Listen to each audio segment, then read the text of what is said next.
कहते हैं ना, 100 सुनार की एक लोहार की। जी हाँ, जो अधिकारी वर्षों से जमीन पर काबिज लोगों को बेदखल कर अतिक्रमण के नाम पर उनकी रोजी रोटी का जरिया छीनने में तनिक भी ख्याल नहीं करते, इसी अतिक्रमण मुहिम की भेंट न जाने कितने परिवार चढ़ गए। आज वो सब दर दर मारे मारे फिर रहे हैं।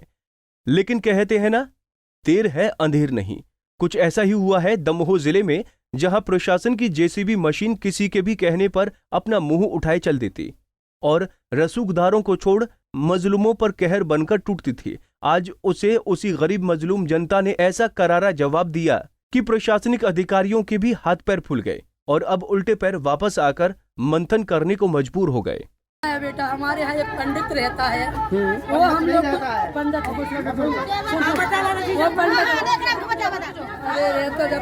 वहाँ एक पंडित रहता है। हम कुछ भी बनाएंगे, झोपड़ी झोपड़ा या मकान बनाएंगे, वो दौड़ता है, पुलिस में शिकायत करता है। शिकायत करने के बाद आते हैं तोड़ने को, तो मकान तोड़ने आते हो और रुक जाए, मकान तोड़ते तोड़ दो भाई, अधिकार हो, कोई अधिकार का हम अधिकार हम माने नहीं करेंगे, तोड़ दो। तोड़ने के परंत में हम हाथ विनती जोड़ते हैं, सर कोस बार मत तोड़ो, बरसात के बाद तो एकदम सब मारा मार लगाते हैं, वहाँ रगड़ के मारते हैं, औरतों को, लड़कियों को मारा, जवान बच्चियों को मारा है। क्या हो गया भाई, टूट गया? सर अभी गिलांदों की बनाई मैंने घर, मेरा घर तोड़ दिया, मेरे बेटे बेटी, मैंने कैसी मुसीबत से मैंने घर बनाया, चाहे बच्चों की, मगर शासन ने बिल्कुल नहीं सोचा। मेरे छोटे छोटे से बच्चे काम कर कर के लाती हूँ करती हूँ, मैंने कैसे तो घर बनवाया, मगर फिर भी शासन ने बिल्कुल कुछ नहीं सोचा।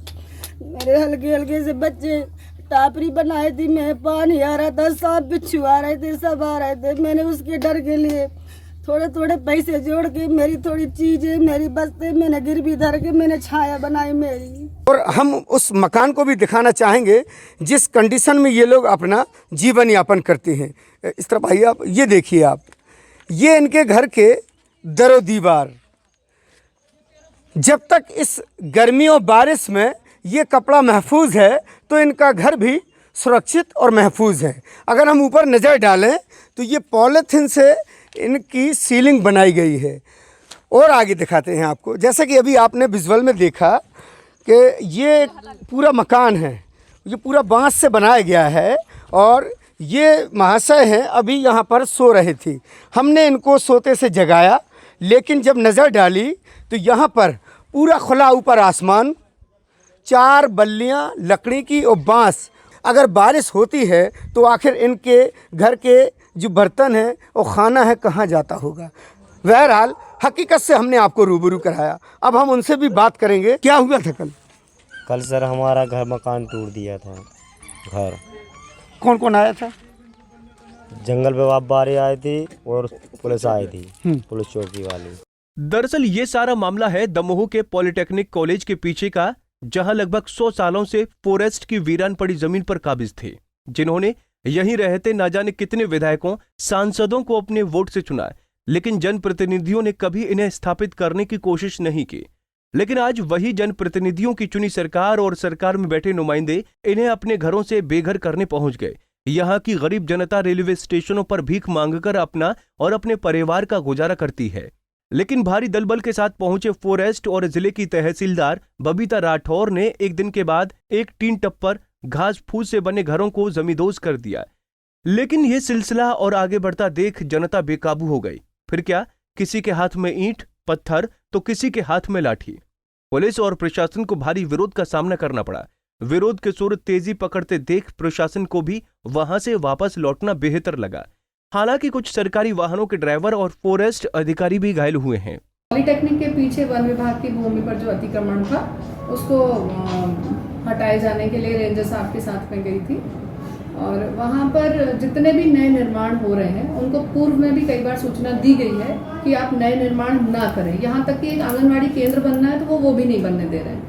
उनको बार बार फॉरेस्ट वालों की तरफ से भी सूचना दी गई थी कि आवश्यक रूप से नए निर्माण हटा लें, स्वयं हटा लें तो अच्छा होगा।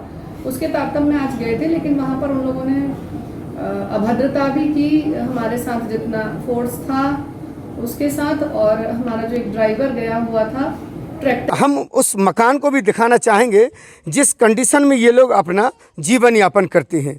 इस तरफ आइए आप, ये देखिए आप, ये इनके घर के दरो दीवार। जब तक इस गर्मी और बारिश में ये कपड़ा महफूज है तो इनका घर भी सुरक्षित और महफूज है। अगर हम ऊपर नज़र डालें तो ये पॉलीथीन से इनकी सीलिंग बनाई गई है। और आगे दिखाते हैं आपको, जैसे कि अभी आपने विजुअल में देखा कि ये पूरा मकान है, ये पूरा बांस से बनाया गया है और ये महाशय हैं अभी यहाँ पर सो रहे थे। हमने इनको सोते से जगाया, लेकिन जब नज़र डाली तो यहाँ पर पूरा खुला ऊपर आसमान, 4 बल्लियाँ लकड़ी की और बांस उससे बनी दीवार, और दीवार को ढांपा गया है अपनी घर का पर्दा, जिसको पर्दा कहते हैं, आड़ कहते हैं, या किसी से छुपाया जाए अपने आप को, तो बड़े अफसोस की बात है कि उसमें देखिए आप, ये पॉलीथीन, ये पन्नी। मज़े की बात तो ये है कि यहाँ पर सरकारें बनती रही हैं और बिगड़ती रही हैं, लेकिन कल जो इनके साथ घटा है, चाहे वो पुलिस प्रशासन की तरफ से अटैक हो या फिर इनकी तरफ से बदले में पुलिस प्रशासन पर अटैक, लेकिन अफसोस की बात कि कोई भी जनप्रतिनिधि यहाँ अभी तक आया नहीं। ये देखिए यहाँ पर ये इनका खाना पकता है, ये खुले में इनका चूल्हा है आसमान के नीचे। अगर बारिश होती है तो आखिर इनके घर के जो बर्तन हैं और खाना है कहाँ जाता होगा। बहरहाल हकीकत से हमने आपको रूबरू कराया, अब हम उनसे भी बात करेंगे। क्या हुआ था कल? कल सर हमारा घर मकान टूट दिया था। घर कौन कौन आया था? जंगल विभाग वाले आए थे और पुलिस आई थी, पुलिस चौकी वाले। आप कब से यहाँ पर काबिज हो? काबिज तो सर यहाँ तक 40-45 साल हुए जी, 40-45 साल हुए। 40 सालों से आप काबिज हो। हाँ, आपने कितने मर्तबा चुनाव में मतदान किया है? हमने हर बार दिया है सर, जी, हर बार दिया है, हर साल दिया है। तो क्या कहते हैं नेता लोग, क्या कहते हैं? वो कुछ नहीं कहते, पट्टी की बोलते, कुछ नहीं देते हम लोग। कुछ नहीं कहते। बहन जी आप आइए, यहाँ आइए, यहाँ आइए, यहाँ आइए, जी बताइए आप। जी सर, कल जो आए थे जंगल विभाग वाले, उनने हमारी झोपड़ी तोड़ दी और हम बेघर हो गए।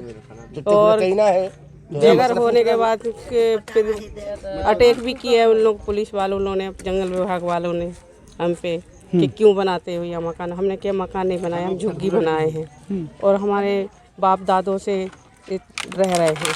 ये मकान जहाँ हम खड़े हुए हैं ये आपका है? जी हाँ। तो ये तो बारिश में क्या करते होंगे आप? क्या करिए। अब जब लोगों ने अपने टूटे आशियाने देखे तो गुस्से से आग बबूला महिलाओं के साथ उनका पूरा परिवार कलेक्ट्रेट ऑफिस का घेराव करने पहुंच गए। गुस्साई भीड़ का एक हिस्सा कलेक्टर ऑफिस के अंदर तो दूसरा कलेक्टर कार्यालय के गेट पर धरने पर ही बैठ गया और कलेक्टर हाय हाय के नारों से परिसर गूंज उठा। लेकिन 2 से 3 घंटे चले इस ड्रामे में किसी भी पार्टी का एक भी नुमाइंदा इनसे मिलने नहीं आया, फिर चाहे कांग्रेस के नवनिर्वाचित विधायक हों या फिर सत्ता में बैठी मामा सरकार के नुमाइंदे। पंजाब केसरी टीवी के लिए दमोह से इम्तियाज चिश्ती की रिपोर्ट। हमसे जुड़े रहने के लिए हमारे YouTube चैनल को सब्सक्राइब करें और नई वीडियो की नोटिफिकेशन के लिए बेल आइकॉन को दबाएं। अगर आप ये वीडियो Facebook पर देख रहे हैं तो लाइक जरूर करें और ज्यादा से ज्यादा शेयर करें। धन्यवाद।